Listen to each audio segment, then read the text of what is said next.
Morning, everybody. My name is Farah Bhatti. I'm a consultant cardiac surgeon in wet and windy Wales.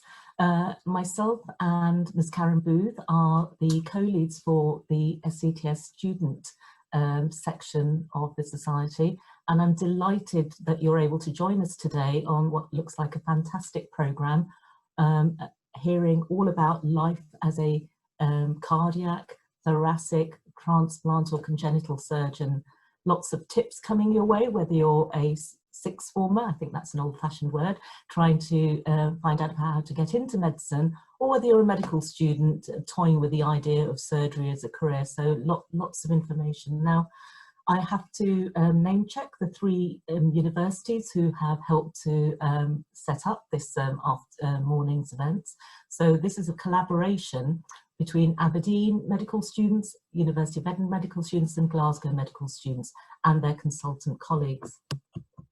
A little bit of housekeeping. I think you probably will be asked to switch off your microphones if that hasn't been done already for you. And the way we want you to interact, we want to find out what you want to know so that we're doing the right thing. So there'll be a chat bar and which we will try and navigate and answer all your questions. If we forget something or you feel that we've not answered it quite directly enough, you can email us later. There's lots of information about the speakers and how you can get in touch with us. Of course, afterwards we'll be asking for feedback, and you'll get a certificate of attendance which you'll be able to use when you are applying for roles to show your commitment to surgery, whichever specialty you go into. A little bit about the SCTS. It's a society for cardiothoracic surgery. It's not about the surgeons, it's about the whole team. And of course, we want to do the best for our patients, but we also want to educate the surgeons of the future, because of course, we want to be operated on the best surgeons out there, so it's in our interest. So that's a little bit of selfishness in there too. And of course, we have some regulatory issues as well, but really education is what we're all about. It's free to join as a student and you get to access events such as this. But really what I want to highlight in the first few minutes is that there are lots of opportunities. And Karen and I are delighted that SCTS has formalised a student subcommittee. You don't need to copy this down, this will all be on the website. But we're going to have a student subcommittee in sync, and there'll be lots of roles such as the ones above: leads, chairs, people taking responsibility for organising national talks or international talks like this. And the details will all appear on the SCTS website. You can imagine a lot of the meetings will be virtual, so it shouldn't take too much of your time. And also there'll be a formal meeting at the SCTS annual meeting, which again next year is virtual. And I really hope, Karen and I are hoping that we'll be able to introduce our new subcommittee at that meeting. I appear to have lost my slides, but that's not a problem. Thank you. I'm back. Well, that's thrown me. I think I'll stop sharing. I was actually looking for a slide. I think, Karen, can we move? I think, Laura, can you move on to the next slide? And the next. I sound like Chris Whitty now, I do apologise, but that's no big thing. There was one more slide. And another. And another. Okay, that was the slide I was looking for. So it is my absolute pleasure to introduce Mr. Simon Kendall, who's the president of the SCTS.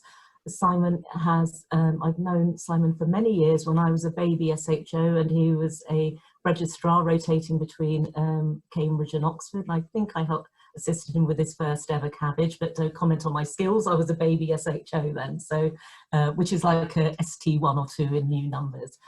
Simon has been to the States where he gained his master's. He's been a consultant since 1994 and held many positions of leadership both within the hospital and in the SCTS. He has been a programme director, so he'll be able to give lots of insights in the Q&A, and has also served in the SAC and has been recognised internationally for being an excellent trainer. So without further ado, Simon, thank you for spending your Saturday with us, and I look forward to hearing a few words from you.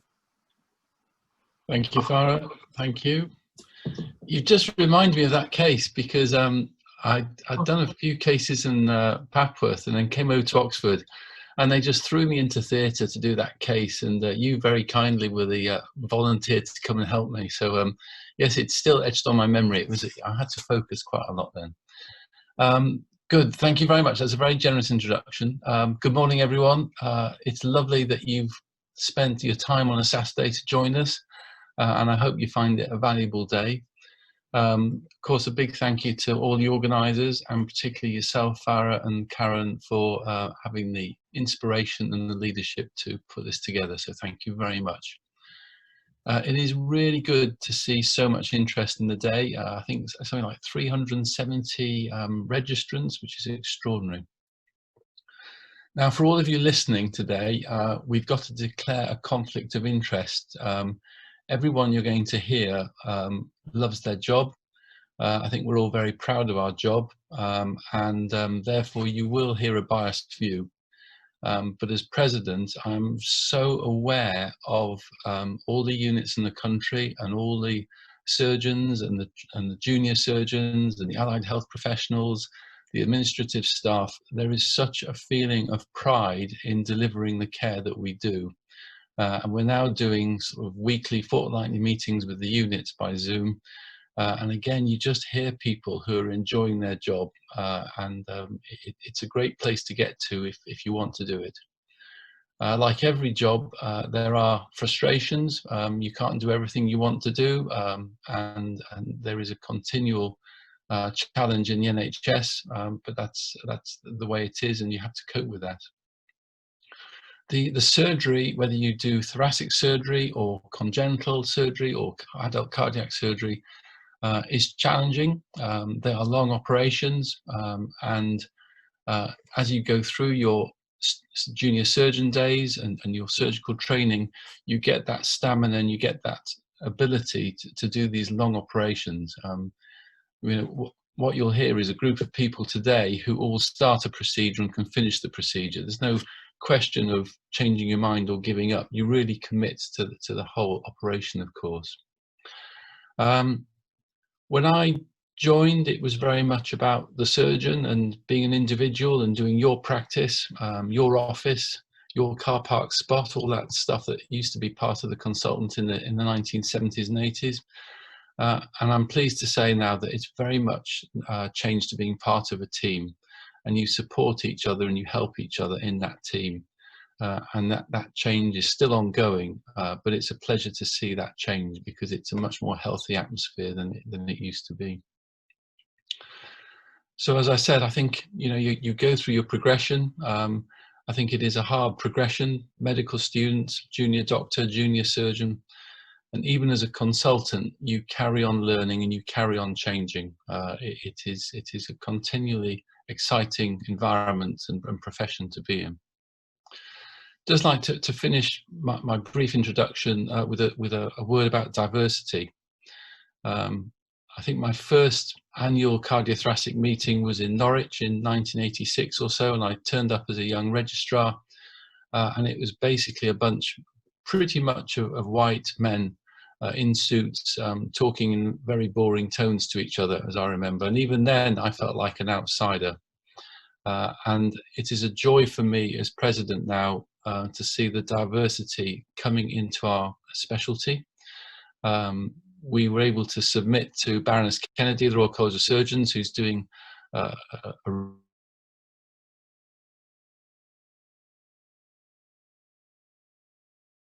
so we can do even better, and we are taking action to do that. But it is a pleasure, and all of you, it's not about your background or what you are, it's about your ability as a potential cardiothoracic surgeon. And we really hope that you take the opportunities that are there for you. Final word, please ask your questions today. We want this to be interactive. No question is too stupid. We want you to ask the questions and use the faculty to answer anything that you've got. So thank you for joining, and I hope you have a lovely day. Thank you very much, Simon. So, and as Mr. Kendall said, ask your questions. We're here to help you. And I'll move on now to ask Mr. Doug West, who's a thoracic surgeon, again very active in the society, to say a few words, and Ram, one of the co-organisers, say a few words about the Royal College of Surgeons of Edinburgh immersion programme. It's got nothing to do with cold water, so don't panic. So, Doug. Farah, thanks very much, and thanks to the organisers this morning for giving me a few minutes to make an unashamed advert for the immersion programme. And I know we've got a couple of distinguished alumni of the programme, Charlotte and Ram, who've been organising today. The student immersion programme started several years ago, led and instigated by Johnny Ferguson at Papworth. In recent years, we've been able to offer attachments at Papworth in Cambridge and at Bristol with Armin Kuna and colleagues and my own colleagues in Bristol. The culture is of short, intense student attachments. So the idea is that you spend usually 2 weeks living the life of a cardiothoracic trainee. So, you know, you're in on rounds, you're in theatre, you follow your patients on the ICU. We ask you to come in and do on-calls with the junior guys, and usually to come in and spend a little bit of time on the weekend. So we are unashamedly going to make you tired and make your head buzz with heart and lung surgery for the time you're with us. Having said that, Johnny was very clear to me, it's not just the diehards. The idea is to give you a real taste of what it's like to train in this specialty. So you don't have to have been dreaming of being a heart surgeon since you were 3. It's about giving you, you know, a real picture of what we do, so you can decide if that's for you. And I'm glad to say that many people who come through do decide it's for them, and we welcome some really great people into our specialty through the programme. It's run through the Royal College of Surgeons of Edinburgh, and they're really helpful in organising a really organised application process. If you're on the programme, then you get affiliate membership with the college, and you get access to the e-log book, and you get a formal reference letter at the end of it to prove what you've done. We've, of course, like the rest of the world, been affected by COVID, but we just had a meeting last week, and we're pretty confident that we're going to be able to accommodate students on, usually final year students, on programme next summer. So we're anticipating opening for applications in the early spring of next year. The place to look for that is on the Royal College of Surgeons of Edinburgh website, where we'll be advertising it. And I do hope that there'll be people in this audience who are keen on cardiothoracics, want to know more, I'm sure. And I would just sell it to you as a great way of getting that really in-depth knowledge of what it really is like to do this job that Simon pointed out so many of us love. But this programme isn't sold by grey-haired old fogies like myself. It's sold by people who've done it and experienced it. And I'm going to hand over now to Ram, who's been a recent graduate, to talk us through his experiences. Great, thanks very much. Hi guys, my name's Ram. I'm a final year med student at Edinburgh. So just to echo what Mr. West was saying about the immersion programme, I did the immersion programme this time last year. So I applied 2 years ago for it, and it's probably one of the most rewarding experiences I had in medical school. So out of the 3 options that Mr. West detailed, I chose Middlesbrough. So I was placed in James Cook Hospital. It's a very, very heavy emphasis on the operative capacity of things and theatre immersion. And you end up assisting in procedures you never even thought you'd be involved with as a medical student. So I was involved with sternotomies, thoracotomies, vein harvest, and the lots.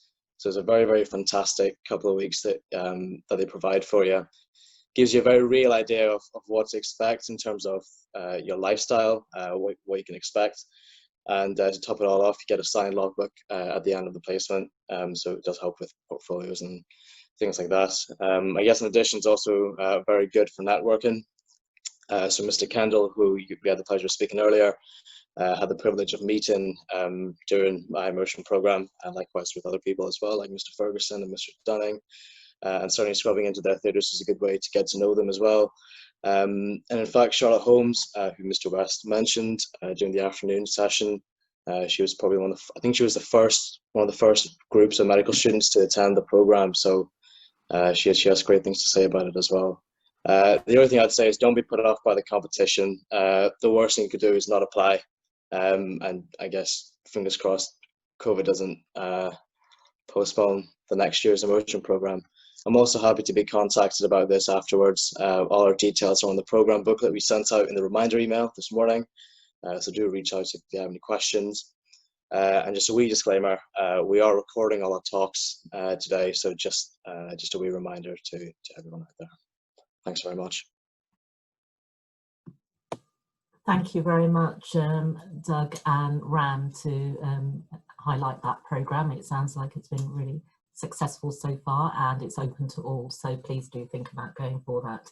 Now,